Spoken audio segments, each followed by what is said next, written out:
онцлог үйл явдлын талаар мэдээллийг хүргэе. За хамгийн ихэнд өнөөдөр болсон одоо нэлээд анхаарал татж байгаа үйл явдал болох улсын их хурлын гишүүн агсан Батгүйгийн одоо ар гэрийнхэн мэдээлэл хийсэн. Улсын их хурлын гишүүн агсан Батгүй төрийн ордонд зуурдаар аймнасаа алдсан хэрэгтэй холбогдуулан түүний ар гэрийнхэн өнөөдөр Монгол Ньюс мэдээллийн төвд мэдээлэл хийлээ. Төрийн ордонд 2019 оны 5 дугаар сарын 17-ны өдөр улсын их хурлын гишүүн агсан Батгүй зуурдаар аймнасаа алдсан. Цагдаагийн байгууллагаас энэ хэргийг шалгаад 8 сар өнгөрсөн ч хэрэг одоогоор шийдэгдэг үеэр байгаа. За өнгөрсөн хугацаанд талигачийн ар гэрийнхнээс ямар нэгэн мэдээлэл хийгээгүй байсан бол өнөөдөр түүний өмгөөлөгч болон хүүхдүүд нь ийхүү анх удаага мэдээлэл хийлээ. Энэхүү эвлэн урлыг сурвалжилсан сэтгүүлч анх хоёр студид мэдээлэл өгөхөд бэлэн болсон байна. За тэгэхээр анх хоёроо энэ хэргийн тухайд бол бас одоо ийм гадны нөлөөгүй юм шиг байна ч гэдэг юм уу, ийм ойлголт өгөхөөс бас мэдээллүүд олон нийтийн сүлжээ болон хэвлэл мэдээллийн хэрэгслүүдээр яваад байсан шүү дээ. Харин хүүхдүүд нь бол гадны нөлөөтэй гэж үзэж байгаа юм байна. Үүн дээр одоо тодорхой баримт тайлбар хэлсэн байх хэрэгтэй. Тэгэхээр энэ талаар мэдээлэл өгөөч. За өнөөдрийн хурал дээр бол одоо мэдээж түүний хэрэг дээр ажиллаж байгаа өмгөөлөгч Батхуйг, за түүний том хүү, за охин нар бол одоо хэвлэлийн хурал дээр бол байлдсан. За тэдний хувьд бол мэдээж өнгөрсөн одоо 8 сарын хугацаанд бол цагдаагийн байгууллага бол ер нь хэргийг бол эцэслэн байдлаар шийдэгч байгаа гэж хүлээлттэй байсан хэдий ч 8 сар өнгөрсөн боловч ямар нэгэн одоо үр дүн гараагүй учраас бол одоо олон нийтэд бол хандаж мэдээлэл хийсэн. За өмгөөлөгчийн ярьж байгаа тайлбар мэдээлэлээр бол хэд хэдэн одоо баримтыг бол олон нийтэд бол хүргэсэн. За тухайл одоо шүүх шинжилгээний байгууллагын эцсийн дүгнэлт гарсан дүгнэлтийг за дээрээс нь бас том хүүгийн одоо зүгээс за тухайн өөрийнх нь одоо яг амнасаа алдсан өдөр авсан гэрэл зургийг мөн олон нийтэд одоо хүргэсэн байгаа. Тэгэхээр тухайн одоо Батуйг өмгөөлөгчийн хувьд бол хийж байгаа шүүх эмнэлгийн одоо шинжээчийн дүгнэлт эцэслэн гарсан энэ мэдээлэл дээр бол харахад бол баруун нүдэнд бол одоо хөрөлт үүссэн. За энэ бол мэдээж гадны нөлөөтэйгээр бол энэ хөрөлт бол бий болсон гэдэг зүйлийг бол тухайн хэвлэлийн урал дээр бол өмгөөлөгч Батуйг бол тайлбарлан ярьж байсан. За мөн задлан шинжилгээний одоо явцд бол хүзүүний одоо зүүн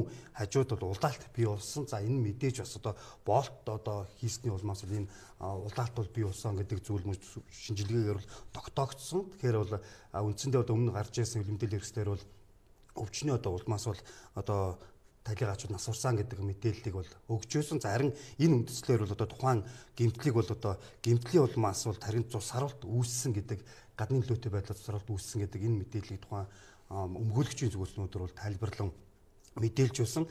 За мөн тухайн талигачийн одоо өөрийнх нь бид барьж явж байсан гар утсанд бас үзлэг шинжилгээг бол хийсэн. За тэгэхэд бол яг тухайн үед бол гар утсыг бол хураавж үзлэг шинжилгээнд хамруулаад за үүний дараа бол арга гэрийнхэнд нь хүлээлгэж өгсөн байдаг. За арга гэрээнд хүлээлгэж өгсөн даруйдад арга гэрийнх нь үзэхэд бол тухайн утас бол яг шинэ утас одоо лангуун дээрээс худалдаж авах хэмжээний бүх зүйлийг нь форматлчихсан. За ямар нэгэн байдлаар бол дотор нь нэг ч мэдээлэл байхгүй сэргээх боломжгүй ийм зүйлнүүд тогтоогдсон гэдэг тайлбар мэдээллийг бол одоо өмгөөлөгч нь бас өгч байсан юм а. За дараагийн нэг зүйл бол тухайн нэг гэрч одоо бол арга гэрийнхэнд нь хандаж мессеж илгээсэн гэдэг ийм зүйл байгаа. Тухайн ордонд яг тэр хэрэг болох явдлыг бол одоо харцсан. За тодорхой хэмжээний 13 секундын ийм одоо бичлэг бас бий гэдэг дуу авины бичлэг бий гэдэг энэ зүйлтэй холбоотойгоор арга гэрээнд нь бол утсанд нь бол мессеж ирсэн. Тэгэхээр энэ одоо энэ бичлэг одоо хэд хэдэн ийм баримтуудыг бол одоо өмгөөлөгчийн зүгээс бол дэлгэсэн байгаа өргөжлөлтөнд таа хүн те одоо талигач Батгүйгийн хэрэг дээр одоо өмгөөлж ажиллаж байгаа. За хуульч өмгөөлч Батгүйгийн яриаг хүргье. За энэ дүгнэлтийг дэлгэрэнгүй бол унших боломжгүй юм. Яагаад гэвэл энэ нэлээд олон хуудас тэгээд эмнэлзэн үг хэллэг ихтэй учраас дэлгэрэнгүй бас уншиж танилцуулах боломжгүй байна. За энэ дээрээс анхаарал татсан хэдэн зүйлсийг бас та нарт хүргье. За дүгнэлтэн дээр ингэж бичигдсэн байна. Талигачийн баруун нүдний чиглэлд хүч үйлчлснээр зохин ухраан дээд таны хугарал үүссэн гэж байна. Баруун нүдэнд нь бол хөхрөл хавдал үүссэн байна. За дараагийн дугаарт талигачийн задлан шинжилгээний явцад хүзүүний зүүн хажууд долоо гүрчг нь 0.5 см-ийн урттай улаалт үүссэн. За энэ бол яг болтын улмаас үүсч болдог улаалт л та. За дараагийн дугаарт энэ хэвлэлдийн хэрэгсэл бас их явсан шүү дээ. Талигачийг одоо өвчний улмаас ухаан алдаад унчлаа энэ тэрэ гэсэн юм. Цус арвчлаа гэсэн юм. За дүгнэлтээр бол өвчний улмаас цус харваагүй. Цус харуулт нь бол өвчний болон гэмтлийн гаралтай гэж байдаг. Үүнд бол одоо гэмтлийн гаралтай цус харуулт. За, шүүх хэмжээний дүгнэлтийн хувьд юм. Дараагийн дугаарт энэ хэрэг дээр улсын хурлын нэр бүхий гишүүнээс полиграфын тест авсан байгаа. За, полиграфын тест гэдэг та бүхэн мэдж байгаа. Энэ бол нөө үнэн худлыг шалгах багж байгаа.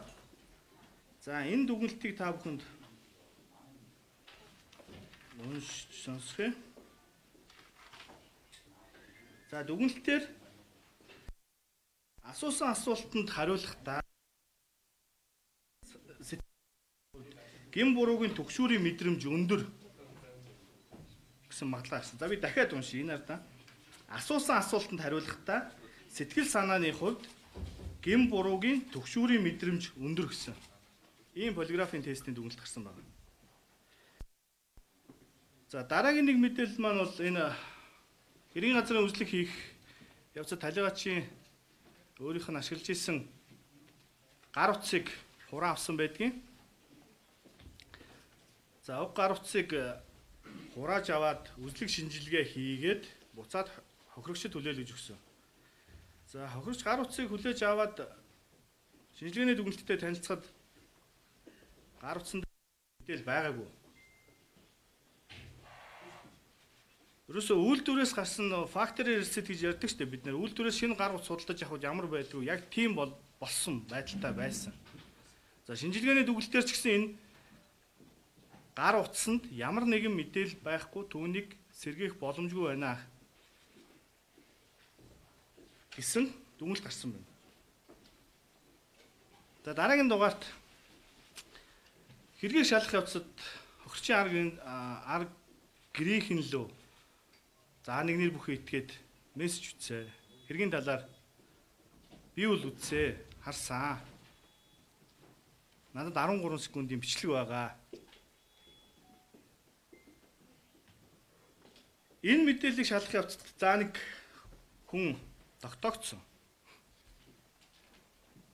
За, тэр хүн бол одоо энэ хэргийн талаар бол би мэдэхгүй, хараагүй гээд өөр хэрэг шалгагдаж байгаа ийм байдлаар явж байгаа юм байлээ. Цагдаагийн газар бол энэ асуудлыг бол шалгаж байгаа юм байл.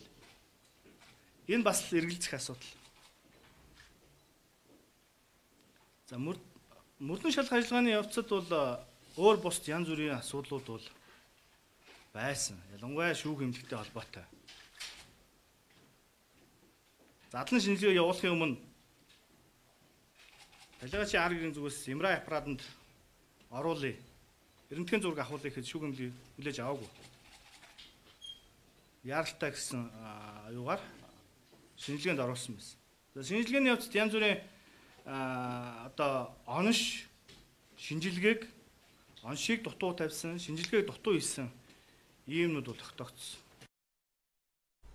Тэгэхээр өнөөдөр бас цахим мэдээллийн хэрэгслүүдээр одоо мэдээллүүдийг харсан л та. Тэгэхэд бол Батгүй агсны хүүн бас нэг зураг үзүүлсэн байсан. Тэрэн дээр бол одоо талиагачийн нэг нүд нь хөхөрсөн байдалтай байсан. Тэрийг одоо ар гэрийнх нь бас юу гэж үзэж байгаа юм бол. Тухайн үед яг хэрэг гарч явах өдөр одоо том хүн бол тухайн зургийг бол өөрийнхөө утсан дээр бол буулгасан гэх тайлбар мэдээлэл өгсөн. За, яагаад буулгасан байг бол одоо баримт болохын үүднээсээ за гадны нөлөөтэй байж магадгүй гэдэг үндслээр бол тухайн зургийг баримтжуулж өөрийнхөө утсан дээр бол авсан гэдэг зүйлийг хэлж байгаа. Тэгэхээр яг шүүх шинжилгээний эцсийн дүгнэлт болон за өөрийнх нь авсан тэр зураг дээр бас нийлж байгаа учраас ер нь энэ асуудлыг бас бид олон нийтэд мэдээлэх нь зөв юм а гэдэг байр суурь бас илэрхийлж байсан. За, ер нь бас яг мөрдөн шалгах явцад бас шүүх шинжилгээтэй холбоотой бас хэд хэдэн асуудал гарч ирсэн гэдэг ар гэргийн төлөөлөл бол байр суурь илэрхийлсэн. Тухайлбал яг эрдэнэтийн зураг авах хүсэлтийг одоо шүүх эмнэлэгт хөргүүлсэн боловч шүүх эмнэлэг бол хүлээж аваагүй. За, мөн дээрээс нь шүүх шинжилгээний явцад одоо талигачийн оншийг одоо дутуу гаргасан гэсэн ийм зүйлүүд нь бас зарим шинжилгээний одоо дүгнэлтээр бол тогтоогдсон гэдгийг бас ар гэрийн төлөөллийн байр суурь илэрхийлж байсан. Тиймээс яг энэ хэргийг илүү одоо шударга үнэчээр за шуурхай шийдвэрлэх нь бол одоо ар гэрийнхний бас нэг том хүлээлт байгаа. За, дээрээс нь яг ингээд анзаарч хат өнөөдөр энэ хөө олон нийтийн хэрэгсэл болон цахим хэрэгсээр явж байгаа мэдээллүүдийг анзаарч хат ер нь ягаад энэ хэргийг 8 сарын хугацаанд ингээд шийдэхгүй байв. Тухайн үед гарсан энэ шүүх шинжилгээний байгууллагуудын бас хонш ягаад ийм дутуу дулмиг гарав гэдэг дээр бас тодорхой хэмжээний эргэж харах ийм үндэслэл байгаа гэдэг зүйлийг хэлж байна. За хэрвээ яг үнэхээр арга иргэний хэлж байгаа энэ тайлбар мэдээлэл энэ өнөөдрийн энэхүү тавьсан мэдээлэл хэрвээ үнэн байх юм бол яг цаг хугацааны хувьд одоо цаг хугацаа алдсан ийм зүйл байлаа гэдэг зүйл дээр бас тайлбар мэдээллийг өгж үйсэн. Тэгэхээр өгшүүлэн та бүхэндээ арга иргэний төлөөллийн байр суурийг хүргье. За 8 сарын хугацаанд бид одоо маш их төвчээртэй ажиллаж суулаа. За ер нь бол 8 сар гэдэг бол маш урт хугацаа. Бидний хувьд бол одоо нэлээд хүндхэн өдрүүд бас өнгөрч байна да. За тэгээд одоо тэнд эмээ маань, өвөө маань, хөшин настай усууд. За ээж маань одоо бүгд бас ойлгож байгаа бол тэрийг бас яриад чирэггүй байх. Хамгийн гол нь одоо 4 настай үлдсэн одоо манай баг дүү байна. Битгрээд бас л хүндхэн байдалтай хоол ундаа идэж чадахгүй. Иймэрхүү байдалтай бид нар бас 8 сарыг одоо ингээд өнгөрөөгөө байж. 2019 оны 5 сар хэцүү хар тул бүлдээсэн ийм өдөр байлаа. Өдрийг одоо хизээч одоо бодож төсөөлж ирсэнгүй. Цоо ирвэл сав сарвал аам нүглэг ирээсээ гараад ажилдаа явсан. Өдөр ордон дээр хуралтай байсан. Ажлын хэсгийн хуралтай. За тэгээд төрийн ордонд төрийн тусгай объект, төрийн хамгаалалттай газар ажлын цагаар албан өргөө гүйцэтгэж явж байгаад ордонд орсон буцаж гарч ирв. Өндрөөс унснал гэж байгаа юм. Баруунууд хөхөрч хавцсан. Заанталтай бол бас одоо улаасан тийм болол. Өндрөөс унсан хүн тийм заанталтын өөртөө байх. Би бол энэ дээр бид ер нь ямар нийгэмд амьдраад байгаа юм бэ? Амьд явах баталгаагүй болцсон юм биш үү? Амьд явах баталгаа байна уу? Одоо бид та бүхэн ч гэсэн одоо бидний үеийн залуучууд гэх шиг бид нар цаашдаа яаж амьдрах вэ? Төр нийгмийн зүтгэлтэн их хурлын дэд дарга засгийн газрын гишүүн 3 удаа их хурлын гишүүн 3 удаа хийжсэн ийм хүн төрийн ордон дотроо төрийн тусгай хамгаалалттай объектт ажлын цагаар шүү амь насаа алдсан байна. Тэгэхэд одоо боломжинд алхаж яваа жирийн иргэд бид одоо яах вэ? Ийм хэргийг ийм юм болчиход тахад 8 сарын хугацаа өнгөрөөд бид нар ямар ч шийдэл гарч ирсэв. Тэгэхэд жирийн ард иргэд одоо ийм юм тохиолдвол одоо би ойлгохгүй юм. Яаж одоо гойдол бох. Одоо бидний хувьд бол өнгөрсөн 8 сар бол маш одоо хүнд байлаа. Аавыгаа санаж байна. Баг дүү маань одоо бас одоо дуушунж хахаа сүүлийн үед бас л бид нар санаа зовоод байж байна да. Гэтэ ямар ч сан төртөө ус, Монгол улс төртөө ус, шүүх засаглалтай ус. Хөлийн байгууллага энэ аав минь асуудлыг хэргийг одоо хурдан яралтай үнэн зөв бас шийдэж өгнө гэдэгт бид нар итгэлтэй, найдвартай, итгэл алдраагүй хүлээж байгаа.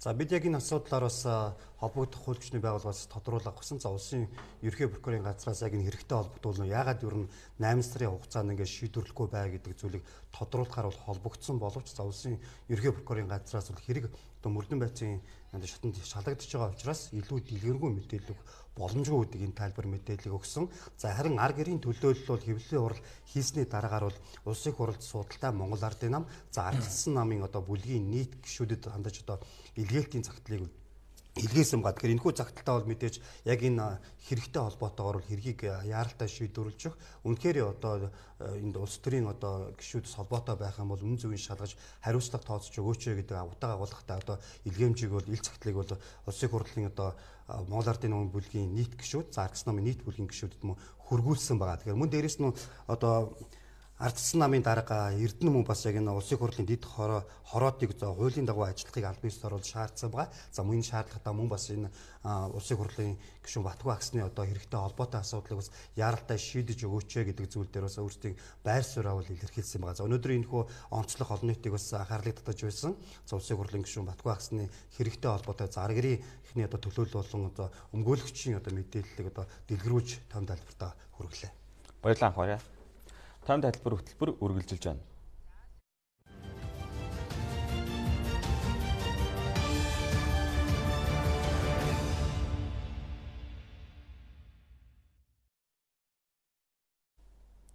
Өнөөдөр улсын их хурлын төрийн байгуулалтын байнгын хорооны хуралдаанаар аймаг нийслэл сум дүүргийн иргэдийн төлөөлөгчдийн хурлын сонгуулийн тухай хуулийн төсөл болон хамт өргөн мэдүүлсэн аймаг нийслэл сум дүүргийн иргэдийн төлөөлөгчдийн хурлын сонгуулийн тухай хуулийг дагаж мөрдөх журмын тухай хуулийн төслийн анхны хэлцүүлэг хийлээ.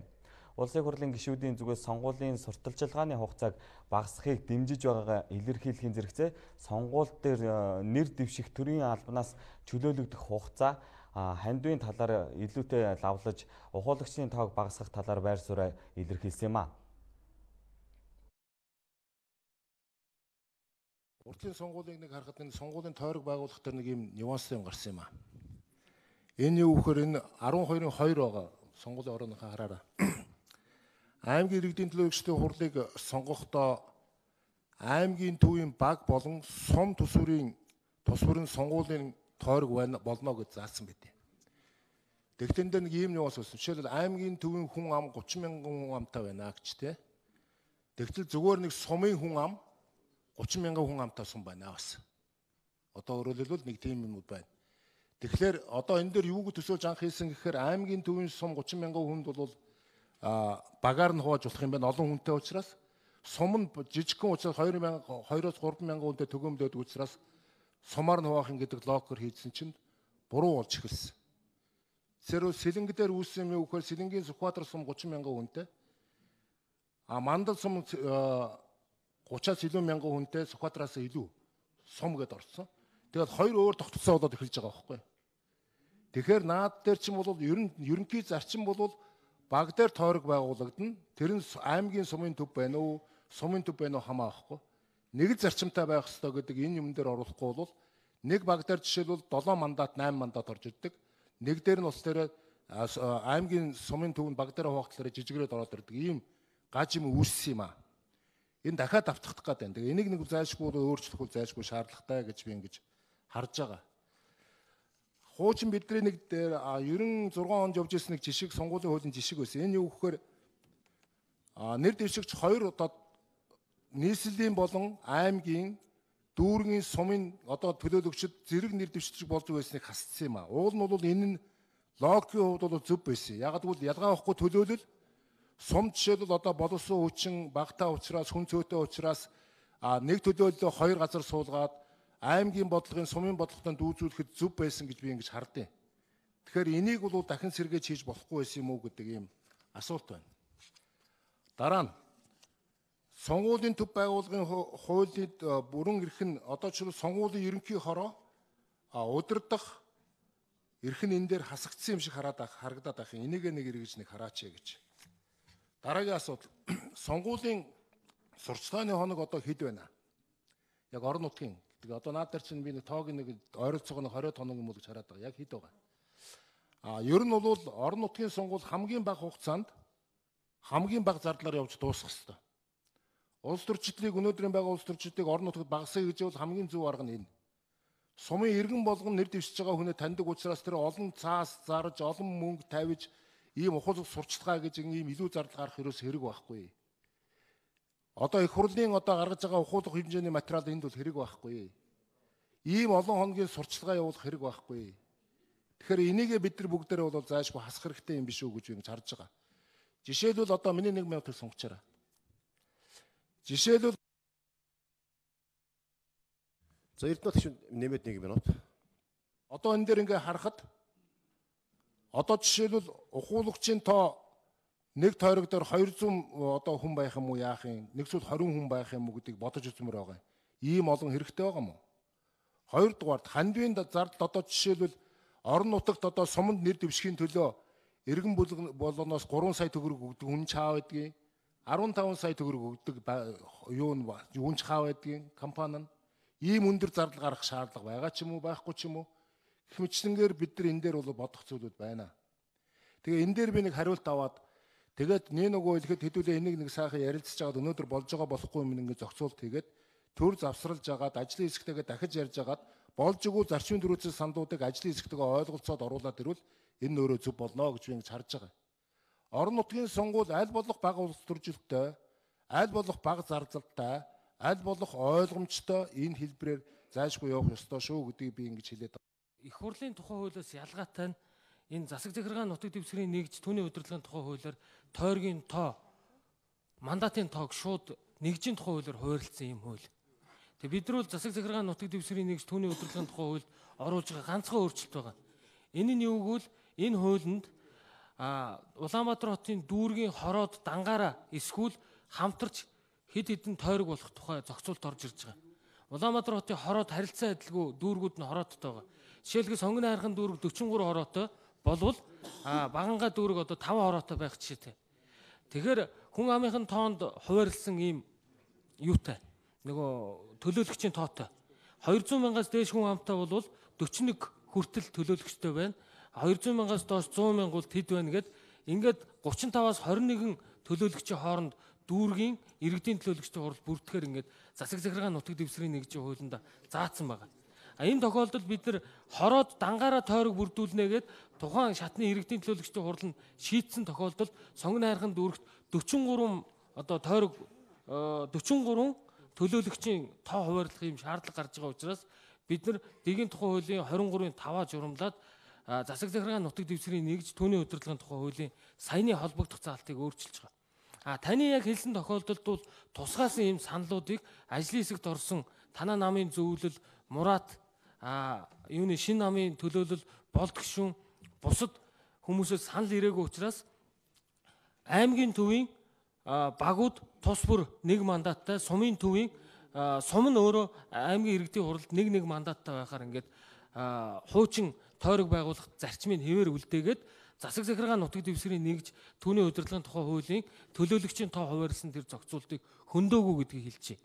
За хоёр дахь юм нь та аль болох улс төрчлөлт багтаа энэ хуулийг хийх ёстой, энэ сонгуул явагдах ёстой, богинохон байх ёстой гэдэг яг зөв. Таны энэ зарчмыг бид нар харгалзаж үзээд орон нутгийн сонгуульд нэр дэвшигчдийг 8 дугаар сарын 1-ний өдрөөс эхэлж үүрэгт ажилласан чөлөөлөх энэ зохицуултыг оруулж ирж байгаа. Хоёр дахь гэвэл сонгуулийг 10 дугаар сарын 1-ний өдөр зарлаад 10 дугаар сарын 15-ны өдөр дуусгахаар өөрөөр хэлбэл 15 хоногт сонгуулийн орон нутгийн сонгуулийн үр дүн гаргахаар ингэж хуульчилж байгаа. Сонгогчдын шилжилт хөдөлгөөнийг санал авах өдрөөс 60 хоногийн өмнө зогсоохоор бас хуульчилж байгаа. Бид нар энэ 20 он бол маш олон сонгуультай жил иргэдийн шилжилт хөдөлгөөнийг маш ихээр хязгаарлаж байгаа учраас 6 дугаар сарын 24-ний өдөр их хурлын сонгуулийн үр дүн гарч дууслаа гэсэн тохиолдолд маргааш өдрөөс нь эхлээд иргэдийн шилжилт хөдөлгөөнийг нээгээд 8 дугаар сарын 15-ны өдрөөс иргэдийн шилжилт хөдөлгөөнийг зогсоогоод 10 дугаар сарын 15-ны өдрөөхөд шилжилт хөдөлгөөнийг нээхээр ийм зохицуултуудыг оруулж ирсэн. За тэр аль болох улс төржилт багтаа байх тэр зарчмуудыг харгалзаж үзсэн. Улс төрийн суудалгүй намуудаас ирсэн саналаар энэ сонгуулийн хуулиар нэр дэвшигчт нь заавал намаас нэр дэвшихгүй байя гэдэг ийм бас санал оруулж ирсэн. Ажлын хэсгээр бид нар бас нэлээд удаа ярилцаж үзээд хэрв тийм зохицуулт оруулж ирэх юм бол энэ төслийг бүхэлд нь буцаагаад дахиж шинжилж оруулж ирэхээс өөр гарцгүй байна. Бие даагчдыг нэр дэвших, адил тэгш өрсөлдөх энэ боломжуудыг энэ хуулинд олгоё. Давхарцсан аудитын шалгалтуудыг багасгая гэдэг ийм бас зарчмуудыг оруулж ирсэн. За цахим орчинд бас нэр дэвшилттэй холбоотой сөрөг үйл ажиллагаа явуулах зохицуултыг их хурлын сонгуулийн хуулийнхтаа бас адилтгаж оруулж ирсэн гэдгийг хэлье. Зүгээр би бол байнгын орооны даргад нэг зүйлийг хэлэхэд бид нар яг улсын хурлын чуулганы хуралдааны дэгийн тухай хуулийн дагуу энэ ажлын хэсэг ажиллаж байгаа. Тэгэхээр дэгийн тухай хуулиар юу гэж үздэггүй бол бид хэлцүүлэгт бэлтгэх зарчмын зөрүүтэй саналын байнгын ороогоор санал хураалгаад цаашаа явна гэсэн ийм дэг байгаа. Тэрнээс биш өнөөдөр бидний танилцуулгыг сонсчоод эргээд ажлын хэсэгтээ их хурлын гишүүд ажиллаж дахид зарчмын зөрүүтэй санал боловсруулна гэсэн ийм дэг байхгүй. Тийм учраас дэгийн тухай хуулиараа энэ өнөөдрийн бидний зарчмын зөрүүтэй 94 саналаар санал хураалгаж өгөөч. Тэгээд бид нар бүх нам эвслийн бүлгүүд гишүүдээс саналыг авсан. 5 удаа ажлын хэсэг бүх гишүүдийнхээ бүрэлдэхүүнтэй хуралдсан. Оруулж ирэх бүх боломжтой саналуудыг авсан. Ганцхан улс төрийн нам суудалгүй намуудаас оруулж ирсэн энэ орон нутгийн сонгуулийг улс төрийн намын оролцоогүй явуулаач гэдэг тэр саналыг авах боломж байгаагүй гэдгийг хэлье. Бусад бүх саналуудыг тусгасан. Тэрийг бол ажлын хэсгээр ярьж хагаад 8 сарын 1 болгоё. Арай одоо эрт чөлөөлөгдөх гээд байна. Тийм учраас бол 8 сарын 1 болгоё гэж ингэж ажлын хэсгээр санал хураагаад нэгдүгээр шийдсэн асуудал. За хоёрдугаар өргөн баригдсан хуулийн төсөл дээр бол сурчлагын хоног бол сурчлага бол 22 хоногийн өмнө эхлэхээр байсан. 22 хоног гэдэг бол одоо сурчлага явуулдгүй нэг өдрөө асахаар 3-7 хоног буюу 21 хоног болж байгаа.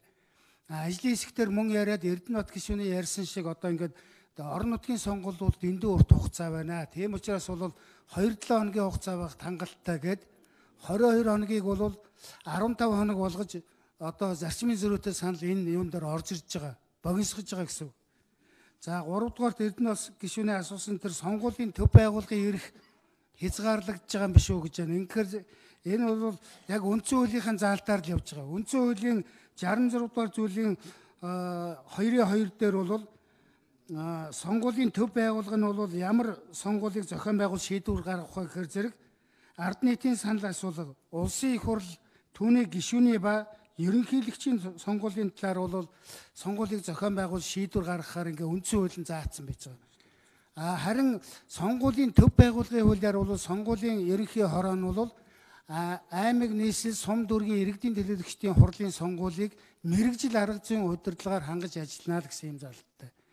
Тэгээ энэ бол яг энэ үндсэн хууль болон төв байгууллагынхаа хуулийн дагуу энэ орон нутгийн сонгуулийн хуулинд бол энэ асуудал туссан гэж ойлгож байна. Улсын их хурлын сонгуулийн тухай хууль дээр ихээхэн анхаарал тавиад тэгээ орон нутгийн сонгуулийн хуулийг нэг бас яхан анхаарал тавихгүй ингэсгээд нэг батлаад байдаг тал байдаг.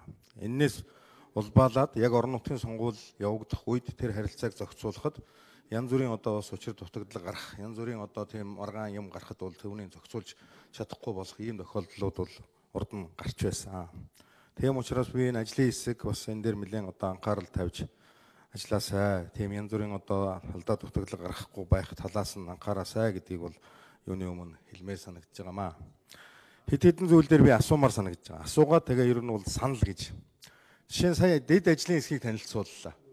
Энэ дэд ажлын хэсэгт одоо нэг дүүргийн нэг иргэдийн хурлын даргаыг оруулж болохгүй юу?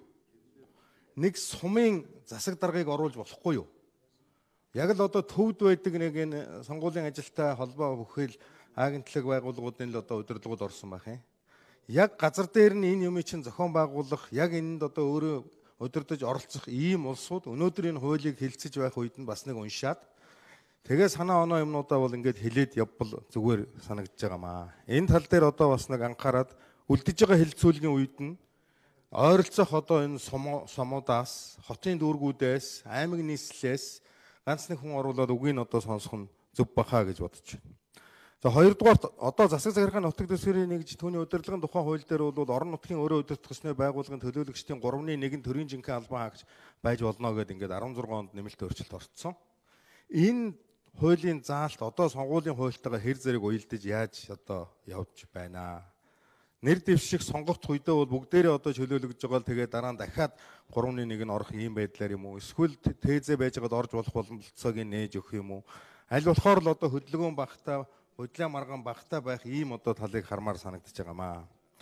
За 3 дугаарт энэ давхар нэр дэвших тухай асуудлаар түрүүн Эрдэнэт гишүүн асуусан энийг зөв юм асуусан. Харамсалтай нь ямар ч хариулт өгсөнгүй. Нэг дүүргийн, нэг сумын иргэдийн хурлын дарга бол аймгийн нийслэлийн иргэдийн хурлын төлөөлөгч байж болохгүй болцсон байгаа байхгүй юу? Аймаг сумаа удирдах байгаа улсууд, сум одоо дүүргээ удирдах байгаа улсууд аймаг нийслэлийн иргэдийн хурал бас дуу хоолойгоо гаргадаг. Энэ бол одоо удирдлагын хувьд бас нэгдмэл байх энэ тал дээр бол хуучин ингэж явж ирсэн их зөв зүйтэй зүйл бол байсан. Тэгээ одоо шатанд нь дэвшүүлнэ гэдгээр ингээд сүүлийн 2 сонгуул ингээд ингэж явсан. Энийг нэг одоо нэг эргэж харж үзэх ямар боломж болцоо байна гэж. За үндсэн хууль хэлцэж явах үед бол Эрдэнэт дархан Улаанбаатар хотын томоохон дүүргүүдийг ер нь одоо бас өөрчлөлт юмнуудыг оруулаад энэ орон нутгийн сонгуулийн хуулийн наан ингээд зэгцлээд явъя гэсэн ийм ойлголтыг бол төрийн байгуулалтын байнгын хорон дээр бид нэр ярьж байсан. Энэ талаар одоо ямар байр суурьтай байна ажлын хэсэг. Энэ талаар ерөөсө чимээгүй байж байгаа орон нутгийн сонгуулийн хууль руугаа бол бид нэр орчихлоо. Энэ дүүргүүдийн одоо хүн амын тоо тэгээд энэ эрдэнэ тархны асуудал үндсэн хууль яригдж байгаа үед нэлээд одоо хөндөгдөж ирсэн. Энэ мэт зүйлүүдэд бол нэг анхаарч үзэхгүй юм уу гэж. Зөрийн хууль даргын хэлж байгаагаар энэ хоёрыг хэрвээ хугацааг нь өөр болгоёгүй бол хоёр тусдаа хууль болгох болчиход байгаа. Өөрөөр хэлбэл сумын иргэдийн төлөөлөгчдийн хурал, сум дүүргийн иргэдийн төлөөлөгчдийн хурлын сонгуулийн тухай хууль, аймаг нийслэлийн иргэдийн төлөөлөгчдийн хурлын сонгуулийн хууль гэж энэ бол 12 онд явагдчихсан ийм сонгуул байгаа. Одоо бол яг эргээд харахаар нийслэлийн иргэдийн төлөөлөгчдийн хуралд нэр дэвшиж байгаа хүн бол хамгийн багадаа нэг 30-40 мянган орчим одоо иргэд дунд нэр дэвшүүлж сурчлагаагаа хийх. За аймгийн томоохон аймгийн төвийн багийн одоо багт нэр дэвшиж байгаа хүн бол бас тиймэрхүү дайны. Ингээ энийг ялгамжтай зохицуулах боломжгүй байгаа. Өөрөөр хэлбэл энийг нэг сонгуул болгоод явуулж байгаа учраас орон нутгийн сонгуулийн хууль гэж цаашид нэрлэх гээд нэр томьёогоо өгсөн байгаа. За хоёрдугаарт нэг хөл даргын тэр юутай саналтай бол бид нар ерөөсөө яг санал нийлэхгүй байгаа. Тэр төрийн бус байгууллагын төлөөллөөс орон нутагт нэр дэвшнэ гэдэг бол одоо боломжгүй. Энэ бол өөрөө улс төрийн сонгуул биш гэсэн онлын ойлголт. Энэ бол цэвэр орон нутгийн иргэд өөрсдийнхөө нутгийн өөрөө өдөрт тосыг байгууллагыг сонгож байгаа учраас цаашид тэр улс төрийн намуудаас тавьсан шаардлагын дагуу намуудаас нэр дэвшүүлэхгүй болох гэдэг тэр зарчим нь илүү зөв баг.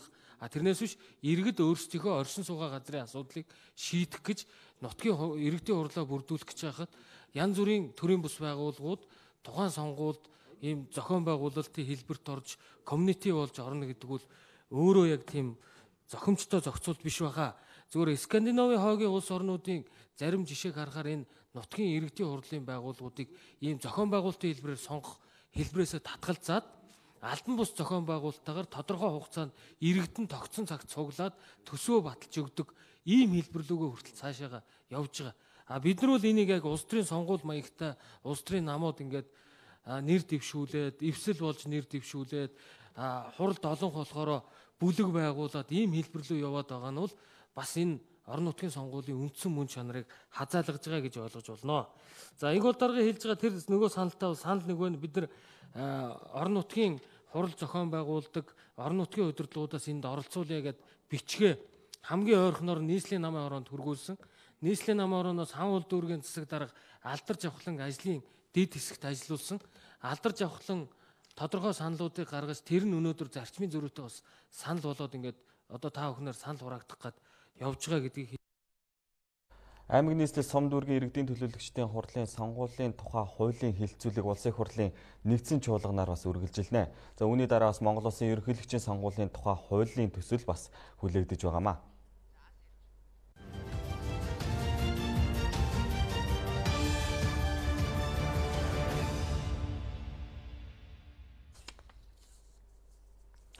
Энэ 7 хоногт Монголын мэдээ сувгийн зүгээс уул уурхайн хариуцлагын талаар асуудлыг хөндөж байгаа. За манай улсын net экспортын 85% нь уул уурхайн салбараас гаралтай байдаг. Өнөөдөр энэ салбарын эдийн засагт оруулж байгаа өөр өгөөж нь юутай харьцуулахгүй чухал байгааг үгүйсэхээ аргагүй. За гисэн хэдий ч зарим хариуцлагагүй этгээдүүдийн үйлдэлээс болж байгаль орчинд учирсан хор хохирлон ч мөн баггүй байна гэдгийг мэргэжлийн хүмүүс хэлж байгаамаа. За Монгол орны бүх аймагт ажиллаж байгаа уул уурхайн ашиглалтын улмаас эвдэрсэн газрын тоолгыг хийхэд бол 24350 орчим газар байна гэж дүн гарсан байна. За үүнээс огт хариуцах эзэнгүү хаягдсан талбай нь 1491 байршилд нийтдээ 9381 га байна гэсэн ийм дүн гарсан байна. За хэн нь хариуцах нь мэдэгдэхгүй хөндөгдсөн талбайг үлддэг гол шалтгаан нь хуулинд байна гэж зарим судлаачид харж байгаа байна. За тэр нөхөн сэргээлт гэхэд нэг юм ярьдаг. Тэрийг яаж хийх ёстой юм? Хэдэн төгрөгийн төлбөрөөр хийгдэх ёстой юм? Хэн хийх ёстой юм? Ерөөс тэр уулын тийм нарийн зохицуулалт байхгүй. Жишээ лиценз авлаа, ухлаа, дараа надад зарчаал явна. Би нөгөөдхөн жаах ухаж байгаа л 3 хүн зараал явна. Бүр нэг лиценз 40-50 хүн зарагчихсан явж байсан тийм тохиолдол байдаг. Тэгээ дараа хэн юу нөхөн сэргээлт хийх юм? Би зарцсан ачаа одоо би хийхгүй. Би намайг авахд юм байсан юм одоо би хийхгүй. Одоо тэр маргаан чи ингээл яваад. Одоо бүр сүүлдээ дэндээд нөхөн сэргээл хийгээ булчсан талбайд аймгийн засаг дарганаар нь зөвшөөрлөгөө за энэ талбайг ороод нөхөн сэргээлтийн дахиад аятаан гэдэг наа чи муу байсан байлаа. Тэгээд бид нар юу нөхөн сэргээлт байгаа дахиад энэ сэлэнтэй чинь тэр чигээр нь ухлаа шүү дээ 90 оны. Саяхнаас 10 оноос хойш. Нөгөө нөхөн сэргээлтээ болцсон талбар ч байхгүй. Дахиад ухалтанд орчиж байгаа. Ашигт малтмлын хуулийн дээр бол за ингээд энэ хүн ухлаа лиценз авлаа. Ашигт малтмлын хэрэг галзаараас чи лиценз авлаа ухлаа. Чи энийг бүх юмыг хариуцсан. Чи хэн нэгэн зараад явж болохгүй. Энэ эдний чинь хуулийн дээр яваачаад зарж болно. Банкнд барьцаанд аваач тавьж болно гэж зааж хаашна. Нөгөө замбрааг бол үүсчихгүй. Чинь чиний юм биш дээ. Монголын газар нутаг. Чи зүгээр л нэг эзэмших одоо 15 20 байдаг юм уу жилээр аваад энийг ашиглаж байгаа. Дараа нь одоо нэг дараагийн гадаадын хүнд ч юм уу тэгж зарж өрнө гэсэн асуудал байхгүй. Миний байр хөсөлж байгаа хүн энийг байр шин зарахгүй үстэй. Би чинь нөгөө юугаа эрхээ аваад үлдэж байгаа шүү дээ. Энэ чинь эзэмшлийн талбай биш, өмчлөлийн талбай биш байхгүй. Хамгийн нэгдүгээр нь энийг л өөрчлөхгүй бол бид нэр хизээж энэ асуудлыг заслах хийж чадахгүй. За дээр дурдсан 9400 орчим га талбайг хамгийн бага үнэлгээгээр бодож нөхөн сэргээхэд 186.8 тэрбум төгрөг шаардагдах тооцоо гарсан юм байна.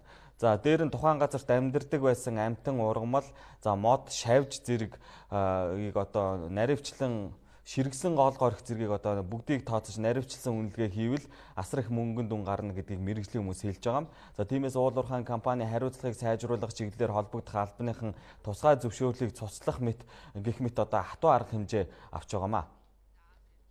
Бид нар 2019 онд бол үндсэндээ бас манай газраас хариуцлагатай уул уурхай асуудлаар бас төвтэй арга хэмжээнд авсан. За Монгол Улсын засгийн газраас гэсэн бас энэ хариуцлагатай уул уурхайг хөгжүүлэх. Тийм ээ хариуцлагыг нь одоо таслан зохицуулах, хуулийн хариуцлага хүлээлгэх ийм бас нэлээд чангахан бодлогыг бол зорилтыг бол тавьсан. За энэ бодлого зорилтын хүрээнд одоо хүрээлэн орчин байгалийн нөөцийн газраас одоо уул уурхай яам мэргэжлийн хэлтийн ерөнхий газар, за цагдаагийн ерөнхий газар гэдэг босод одоо энэ холбогд байгууллагуудтай хамтраад дөрөвтэйх арга хэмжээ авсан. За энэ дээр бид нар ашигт малтмлын тухай хууль болгон одоо байгаль орчныг хамгаалах тухай хууль, за усны тухай хууль энэгээр одоо хүлээсэн үүргээ биелүүлээгүй ийм аж ахуйн нэгж хариуцлага тооцсон.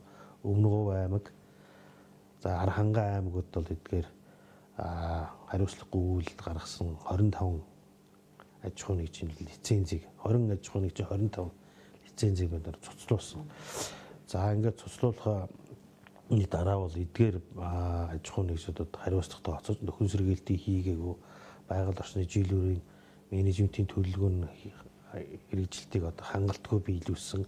Энэ байдал дээр нь бид нар хариуцлага цаашид одоо улам одоо холбогдох байгууллагуудтай хамтарсан арга хэмжээ авч ажиллагаар ингээд явж байна. За мөн одоо Сэлэнг аймагт одоо нөхөн сэргээлт хийгээгүй. За мөн сум орон нутагта ямар нэгэн гэрээ байгуулаагүй одоо ингээд зөвшөөрлгүй үйл ажиллагаа явуулсан. Зөвшөөрлгүйгээр одоо бичил уурхай эрхэлсэн ийм одоо бүлэг иргэдийг одоо бас үйл ажиллагааны таслан зогсоох хойшлуулах арга хэмжээ болсон. Хууль бичний байгууллагад авч хэрэгжүүлсэн байж байгаа. Судалгаа юмнуудаа дахиж нарийсгаж байгаа. Тэр учир юунд байна вэхээр зэрэг ерөөсөө энэ уул уурхайн үйлдвэрлэлийн улмаас хөндөгдөөд орхигдсон талбайнуудын уг гарал үүслийг биднээс тодорхой болгож гаргаж ирэх шаардлага байгаа даа.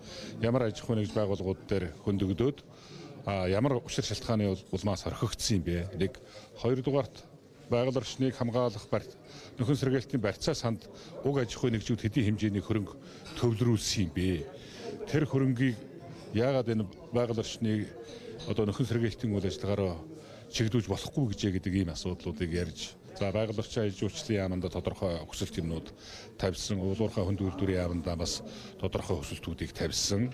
Тодорхой эзэнтэй энэ уул уурхайн үйлдвэрлэлийн улмаас хөндөгдсөн талбайнуудыг уг аж ахуйн нэгж байгууллагуудаар нөхөн сэргээлт хийлгэх, тодорхой барьцаа санд хөрөнгө нь үлдсэн одоо хөрөнгийг нь бусааж энэ байгаль орчныг нөхөн сэргээх үйл ажиллагаараа чиглүүлэх ийм одоо нэгдсэн бодлого чиглэлтэйгээр үйл ажиллагаагаа явуулж байна гэдгийг хэлмээр байна. За мэдээж нэг хэсэг хугацаанд сорчилж гэдэг юм уу эсвэл технологийн хаягдaltaй байдлаар уул уурхайн үйлдвэрлэл эрхэлж байсантай холбогдоод тодорхой нөхөн сэргээлт хийгдсэн талбайнууд дээр хууль бус гараар олборлогчдын хөндөгдсөн талбайнууд гэж бас тодорхой талбайнууд байгаад байгаамаа. За тэрийг бол орон нутгийн одоо байгаль орчныг хамгаалах арга хэмжээний зардлаас бас тодорхой хөрөнгийг гаргаж нөхөн сэргээлтийн ажлыг зохион байгуулж хийя гэж ингэж зорж бас жилд тодорхой гад одоо биднес нөхөн сэргээлтийн ажлууд хийгээд байна. Өнгөрсөн жилхэд 40 орчим гад ийм байдлаар нөхөн сэргээлтийн ажлыг зохион байгуулж хийлээ. За харьцангуй үндсэндээ 2017 оноос хойш энэ уулуурхайн үйлдвэрлэл, энэ хариуцлагатай уулуурхай, за энэ уулуурхайн хууль бус үйл ажиллагаануудыг таслан зогсоох чиглэлээр төрөөс авч хэрэгжүүлсэн арга хэмжээ, за үүнийг орон нутагт хэрэгжүүлсэн байдлаар ер нь овоо цэгцэндээ орлоо, мэдээллийн сангууд нэлээх тодорхой боллоо гэж ингэж харагдаж байгаа. Манай улс чөлөөт зах зээлийн нийгэмч хилцсэний дараахан буюу 1992 оноос алт хөтөлбөр хэрэгжүүлж уулуурхайн хайгуулын ашиглалтын тусгаалж зөвшөөрлийг хэмжээгээр олгосон байдаг. За үүнээс хойш лицензтэй талбайн тоо өссөөр ирсэн. 2018 оны байдлаар гэхэд улсын хэмжээнд хайгуулын 1405, ашиглалтын 1673 лиценз байна. Одоо та бүхэнд дэлхийн томоохон хотуудын цаг агаар мэдээлэл хүргье.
Анхаарлаа олж байгаад баярлалаа. Одоо та бүхэнд өнөөдөр дэлхийд дахинд болсон онцлог үйл явдлын мэдээллийг хүргэхээр орчуулагч редактор Инх Амглан ажиллаж байна. Орой мэндийг хамглаа. Баярлалаа орой төргий. За үзэгчтэй бас энэ орой төргий. Тэгэхээр өнөөдрийн том тайлбар хөтөлбөртөө олон улсад онцолж байгаас хоёр сэдвийн хүрээнд том тайлбар мэдээллийг хүргэх гэж байна. За эхний мэдээлэл бол өнөөдөр Оросын албаны улсын шинэ засгийн газар байгуулагдаад байна. За байгуулагдаад энэхүү одоо шинэ засгийн газрын одоо бүтэц бүрэлдэхүүн ямар байна? Өмнөх одоо засгийн газраас ямар өөрчлөлт орвоо гэдэг мэдээллийг бас эхлээд хүргэе.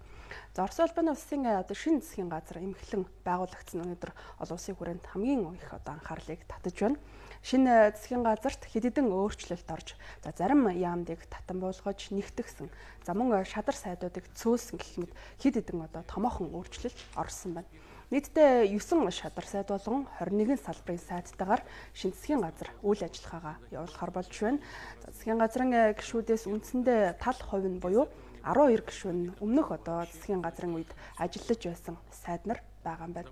За олон улсын ажиглагч шинжээчдийн хувьд шинэ засгийн газрын бүрэлдэхүүнийг том дүр зургаар нь харж үзэхэд бодлогын одоо заламж халгаагаа хадгалж үлдээжээ гэж одоо харж байна. За өөрөөр хэлэх юм бол өмнөх одоо засгийн газрын үед барьж байсан бодлого үндсэндээ бол хадгалагдсан. За гол цөмийг ерөнхийдөө хадгалж үлджээ гэж харж байгаа юм байна.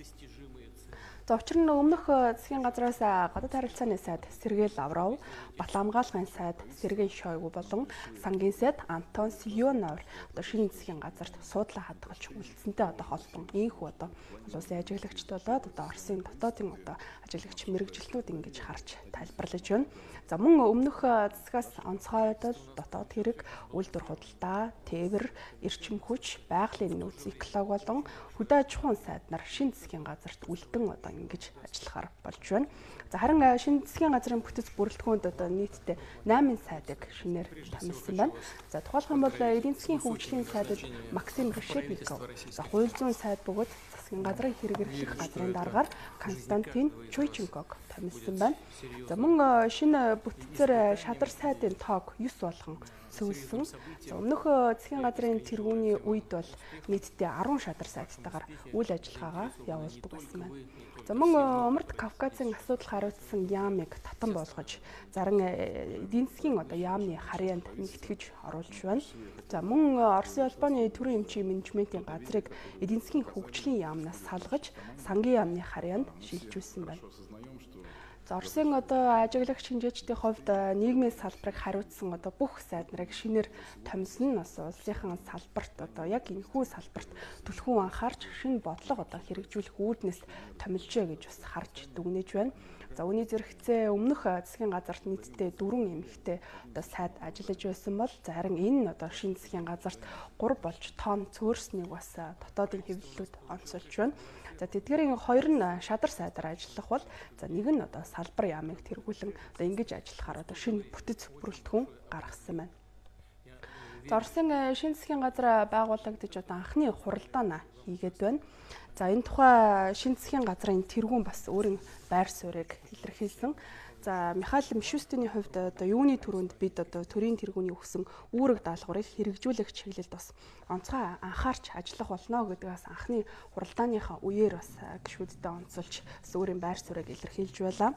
Ерөнхийлөгч холбооны зөвлөлт илгээлтэд танилцуулахдаа ард иргэдийн амьдралыг дэвшлүүлэх, засгийн газраас шаардлагатай хүмүүст халамж дэмжлэг үзүүлэх, за мөн ирээдүйн хоочтой чанартай боловсролыг олгох, эрүүл мэндийн салбарын үйл ажиллагааг илүүтэй сайжруулах амлалтыг өгсөн.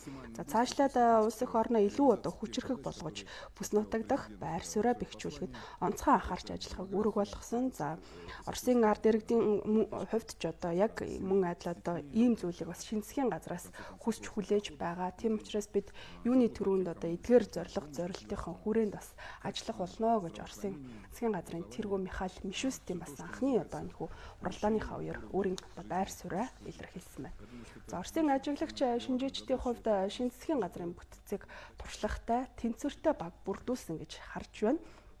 Орос улбаны улсын ерөнхийлөгч Владимир Путин өнгөрсөн 7 хоногт холбооны зөвлөл буюу парламентта энэ оны илгээлтэд танилцуулсан. За энэ удаагийн илгээлтээр бол хэд хэдэн асуудлыг хөндөж зорилттой танилцуулснаас үндсэн хууль нэмэлт өөрчлөлт оруулах санал бас хамгийн онцлогтой байлаа. За түүний яг энэ төлөвлөгөөг хэрэгжүүлэх боломж олгохын тулд өмнөх засгийн газраас бүрэн бүрэлдэхүүнээр огцорч байгаагаа зарлаж за ийхүү шинэ засгийн газар байгуулагдаж байна. За засгийн газрын тэргүүнээр ерөнхийлөгч Путин холбооны татварын удирдах газрын дарга Михаил Мишустинийг бас энэхүү албан тушаалд томилсныг бас олон улсын хэвлэлүүд бас онцолж байна. За яг эдгээр үйл явдал ар араасаа өрнсөн ийм өдрүүд бас олон улсын хүрээнд хамгийн гол анхаарал татаж байна. За нэг үгээр хэлэхэд Оросын засгийн газар бүрэн бүрэлдэхүүнээр огцрох тухай гинтийн ийм үйл явдал болсон гэж бас тодорхойлж болох юм. За энэ өөрчлөлт шинжилэлт бол сүүлийн 20 жилийн туршид Оросын улбаны улсын төр засгийн эрхийг барьсан ерөнхийлөгч Путиний ашиг сонирхолд нийцэж байгааг бас зарим ажиглагч шинжээчдийн зүгээс бас ингэж харж тайлбарлаж байна.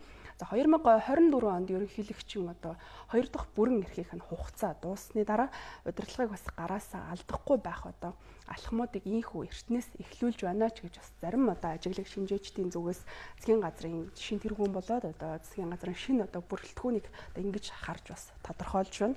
За харин нөгөө талдаа бол аюулгүй зөвлөлд эх онд ямар өөрчлөлт гарах хийгдгээс бас их зүйл тодорхой болох юм а. Одоо бол дүгнэлт хийгээд эрт байна гэж бас зарим судлаачид үзэж ингэж өөрийн байр суурийг илэрхийлж байна.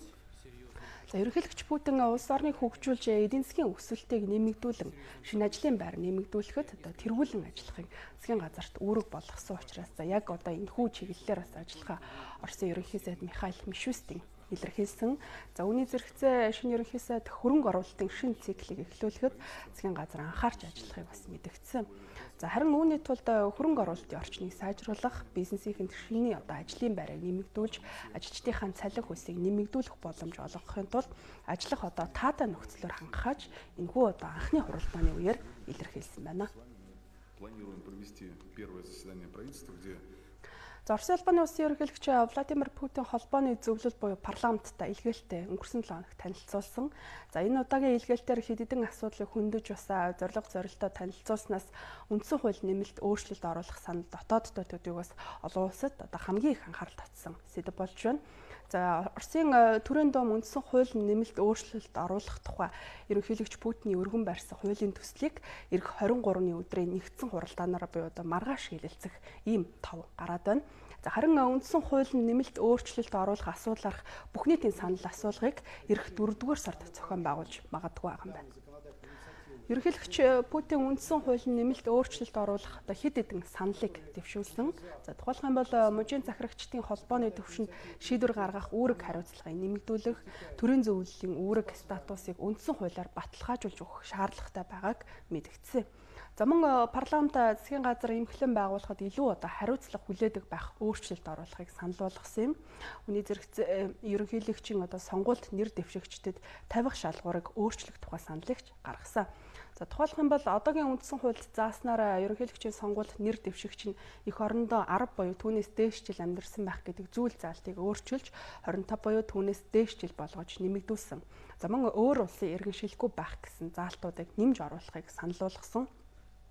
За одоо эдгээр өөрчлөлтийг одоо бүх нийтийн санал асуулгаар хилэлцүүлэхийг одоо үндсэндээ бол санал болгоод байна. За мөн одоо улс орны амьдрал дахь парламентын үүрэг оролцоог нэмэгдүүлэхийн тулд одоо шийдвэрийг хойшлуулж удаашруулахгүйгээр одоо шуурхай гаргахыг хүсэж байгаагаас илэрхийлж байна. За мөн одоо төрийн дуун дахь тусгай хороодууд үндсэн хуулийн нэмэлт өөрчлөлт бүхий хуулийн төслүүдийг удахгүй одоо хилэлцэж эхлэхийг мэдгдсэн. За түүнчлэн ерөнхийлөгчийн өргөн барьсан нэмэлт өөрчлөлтийн хуулийн төсөлд бас зөвлөлдөх байгууллага болох төрийн зөвлөлийг үндсэн хуулийн байгууллага болгох. За төрийн дуумын засгийн газрын тэргүүн болон гишүүдийг сонгох бүрэн эрхийг өргөжүүлэх, ерөнхийлөгчийн бүрэн эрхийн хугацааг 2-оос 2 буюу одоо түүнээс илүүгүй байх. За мөн одоо төрийн өндөр албан тушаалтнууд одоо өөр улс орны иргэншилтэй байхыг хориглох зэрэг саналууд багтаж байна. За түүнчлэн үндсэн хуулийн шүүхийн шүүгчдийн тоог 19 байсныг 11 болгон одоо буурах саналыг ч одоо гаргасан. За ерөнхийлөгч Путиний санал санаачлагыг одоо тусгай 14 ажлын хэсгийнхэн боловсруулж нэг багц болгон одоо төрийн дуумаар хилэлцүүлэхээр өргөн барьсан. За харин иргэд олон нийт бол үндсэн хуулийн энэхүү одоо нэмэлт өөрчлөлтүүдийг нэг бол бүхэлдэн дэмжих. За эсвэл эсэргүүцэж байгаа одоо эсгээ илэрхийлэхээр ерөнхийдөө бас санал асуулгыг зохион байгуулна. За харин үүнийг сонгогчдын эрхийг хамгаалах гол хөдөлгөөнийхэн бас эсэргүүцэж байгаагаас мэдэгдэж байна.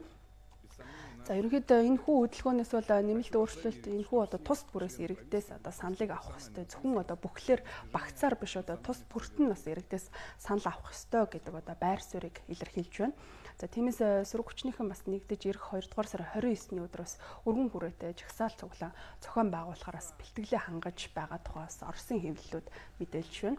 За ерөнхийлөгчийн одоо энэ шийдвэрийг бас улс төр судлаачид нэг талдаа бас эрх мэдлээ хадгалжуулдаг. За харин нөгөө талдаа галунтраах алхамж гэж бас ингэж харж бас тодорхойлж байгаа. За өөрөөр хэлэх юм бол Оросын ард иргэдийн одоо ахуй амьдралын төвшөнд ороо. За цаашлаад тус улсын эдийн засаг одоо сул байгаагаас холбон тайлбарлаж байна. За үндсэндээ бол засгийн газрын тэргүүнийг одоо томилох эрхийг төрийн дунд шилжүүлж ерөнхийлөгч батлах үүрэгтэй болгож өөрчлөх.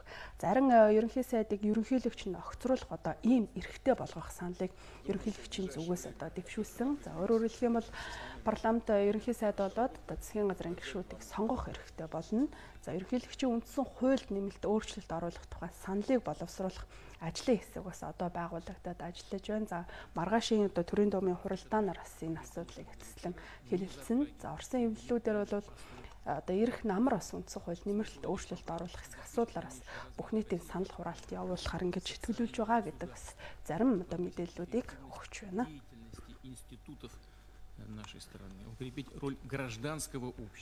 За Швейцарын Давос хотно олон улсын эдийн засгийн ээлжид чуулга уулзалт эдгээр өдрүүдэд үргэлжилж байна. За энэ удаагийн чуулга уулзалт тогтвортой хөгжлийг цогцлоо оролцогч талууд сэдвийн хүрээнд зохион байгуулагдаж байгаа. За 53 улс орны төр засгийн түргийн нарын оролцож байгаа 50 дахь удаагийн чуулган одоо 2 үндсэн санаачлагыг бас хэрэгжүүлэхийг уриалсан. За үүний нэг нь бол дэлхийн уур амьсгалын өөрчлөлтөд тэмцэхийн тулд нэг их 80 мод тарих хөтөлбөр болж байгаа. За энэ санаачлагад Америк нэгдсэн улсын ерөнхийлөгч Дональд Трамп нэгдэж байгаагаа чуулганы үеэр илэрхийлсэн. За өнгөрсөн 2018 онд болсон Давосын эдийн засгийн чуулганд Америк нэгдсэн улсын төрийн тэргүүн хөлийн дагуу хаана байх улсын төсөвтэй холбоотоос асуудалтай байсан учраас оролцож чадаагүй. За харин энэ удаагийн чуулганд тэрээрээс оролцож байгаа олон улсын хэвлэлүүд онцолж байна. За гэхдээ нөгөө талаараа Давосын эдийн засгийн чуулгантай зэрэгцээд өнөөдөр бас Америк нэгдсэн улсын Сенат ерөнхийлөгчид итгэл үзүүлэх хэсэг асуудлыг бас хэлэлцэж эхлээд байгаа. За яг ийм цаг үед цагаан орны тэргүүний хувьд бас энэхүү эдийн засгийн чуулганд оролцож байгаа хэсэг хэвлэлүүд онцолж байна.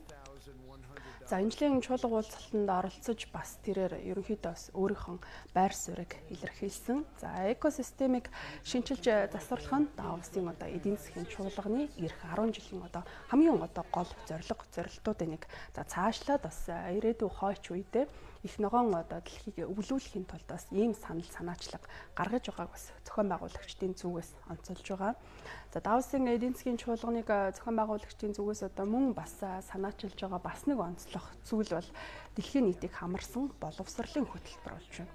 За энэ санаачлагын хүрээнд бол дэлхийн 1 тэрбум хүнийг сурч боловсрох ийм таатай нөхцлөөр хангана гэж бас санаачлагыг гаргасан. За мөн уур амьсгалын өөрчлөлт, худалдааны дайн зэрэгээс үүдэлтэй онцгой байдлууд дэлхийд үүссээр байгаагийн дээр бас мөн яриа хэлэлцээний цанх хурдацтай хаагдаж байгаа учраас шуурхай арга хэмжээ авах хэрэгтэй гэж бас Давосын эдийн засгийн чуулганыг зохион байгуулагчдаас онцолж дэлхийн улс орнуудад хандан уриалж байна. За Давосын энэ жилийн чуулга уулзалтанд 117 орны 3000 гаруй төлөөлөгчид оролцож байна.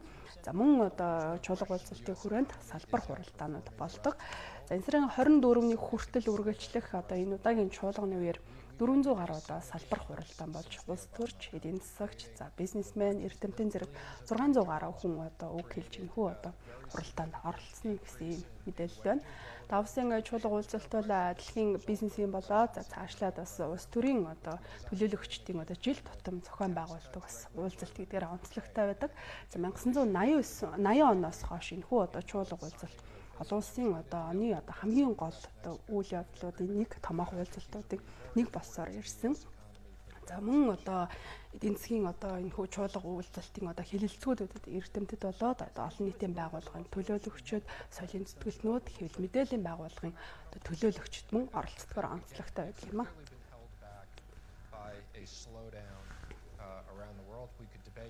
Зөвлөгчтэй бид өнөөдрийн тайм тайлбар хөтөлбөртөө олон улсад онцолж байгаа хоёр сэдвийн хүрээнд бас тайм тайлбар мэдээллийг хүргэлээ. Баярлалаа их юмлаа. Одоо та бүхэнд ойр өдрүүдийн цагаа гараа мэдээллийг хүргье.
Тойм тайлбар мэдээллийн хөтөлбөрийг та бүхэнд хүргэлэн анхаарлаа хандуулсанд баярлалаа. Баяртай үзэгчдээ.